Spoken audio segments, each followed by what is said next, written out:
शलोम everyone, आप सबका फिर से वेलकम है biblical truth seekers Hindi YouTube channel में।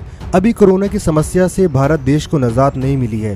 भारत ही क्या, विश्व के कई देश हैं जो इससे अभी उबर नहीं पाए हैं। अभी इस समस्या का, इस बीमारी का पूरी तरह से कोई भी हल नहीं निकला है। कोई भी ऐसा निदान नहीं है जिससे हम जान सके कि कोरोना की बीमारी कब समाप्त होगी।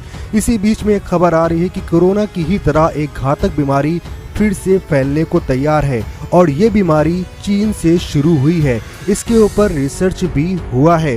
जैसा कि आप जानते हैं कि कोरोना नामक बीमारी चमगादड़ के मांस के सेवन से फैली थी। इसी प्रकार से ये बीमारी भी एक अशुद्ध जीव के मांस से फैल रही है। इसके ऊपर रिसर्च हुआ और वैज्ञानिकों ने बताया है कि चीन में जो सुअर का मांस खाया जाता है उसमें उन्हें एक बीमारी मिली है और वो बीमारी इतनी पोटेंशियल अपने आप में रखती है कि कोरोना की तरह घातक हो सकती है और विश्व में एक महामारी का रूप ले सकती है। आप जानते हैं कि परमेश्वर ने हमें चेतावनी दी है। हमारे खुदा ने हमें बताया है कि हमें क्या खाना है और क्या नहीं खाना है, क्योंकि हमारा खुदा हमारी सेहत अच्छी हो इसका भी ख्याल रखता है। जब हम पढ़ते हैं लेवी व्यवस्था 11 अध्याय के 7वें आयत तो वहाँ लिखा है, और सुअर जो चिरे अर्थात फटे खुर का होता है परंतु पागुर नहीं करता, इसलिए वह तुम्हारे लिए अशुद्ध है। परमेश्वर ने इसको अशुद्ध ठहराया।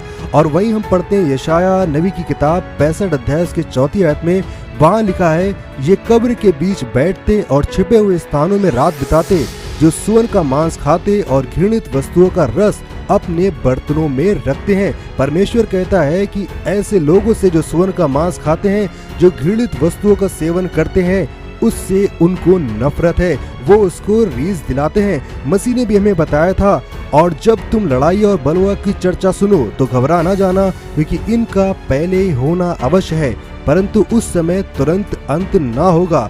उसने उससे कहा, जाति पर जाति और राज पर राज चढ़ाई करेंगे। और हम देख रहे हैं कि राज पे राज, जाति पे जाति चढ़ाई कर रही है।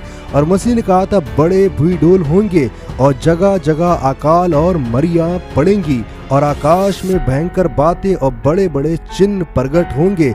तो देखिए, मसीह ने कहा था मरियां फैलेंगी, बीमारियां फैलेंगी, और हम देख रहे हैं कि बीमारियां फैल रही हैं। और ये जो नई बीमारी आई है इसके विषय में कई न्यूज़ एजेंसी ने बताया है, और उन्होंने बताया है कि न्यू स्वाइन फ्लू जो है, मतलब कि सूरों का जो बुखार है वो फैल रहा है, और इसका जो पोटेंशियल है, इसकी जो कुव्वत है वो कोरोना की ही तरह है, जो विश्व में हाहाकार मचा सकती है। तो ध्यान रखिए कि परमेश्वर ने जो हमें बताया है, परमेश्वर ने जो हमसे कहा है कि तुम्हें किन बातों का सेवन करना है, किन चीज़ों का तुम्हें सेवन करना है, क्या तुम खा सकते हो, क्या नहीं खा सकते हो, इन सब बातों का ख्याल रखें। चमगादड़ से एक ऐसी महामारी फैली जिससे पूरा विश्व आज संकट में है, और उसके बाद में आज एक दफ़ा फिर से सूअरों से एक ऐसी बीमारी फैलने वाली है जिससे विश्व एक बार फिर से संकट में आ सकता है।